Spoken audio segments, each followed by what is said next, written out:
ang guhit ng balat sa akin. Dahil ay ipagsapalaran sa mga at talagang pinagulan kaya ng magic ng saga. Good morning and welcome sa aking munting channel. Isang kahindik-hindik at kaabang-abang ng kaganapan dito nga sa FPJ Batang Quiapo.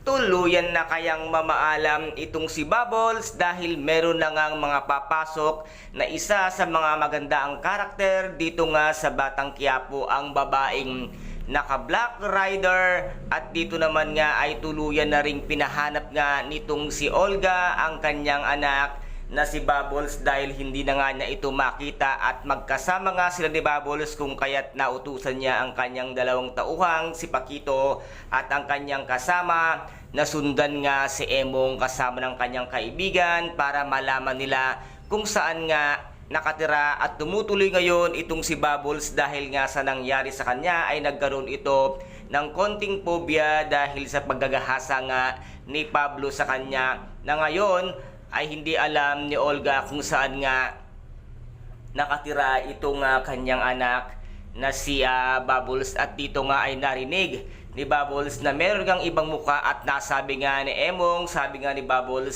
tara puntahan, kaya't agad-agad nilang pinuntan.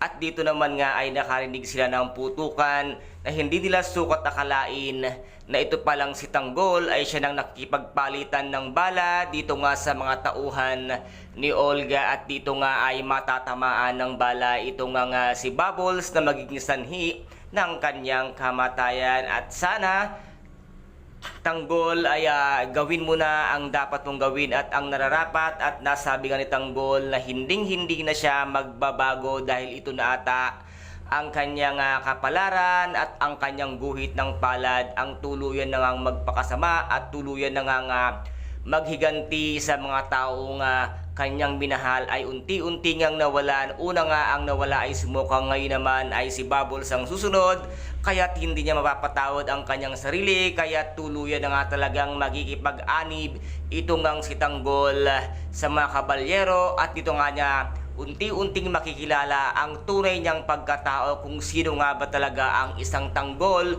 or ang Jesus Nazareno de Magiba na Jesus Nazareno Montenegro. And guys, ito po ang ating pakaabangan mamaya dito nga sa tinaguriang pambansang teleserye FPJ ang Batang Quiapo. At kung nagustuhan po ninyo ang aking videos for today, paki-subscribe na lamang po ng aking channel, paki-like and share para maging update kayo sa lahat ng gagawin kong videos. Maraming salamat po. Ingat, God bless and bye-bye!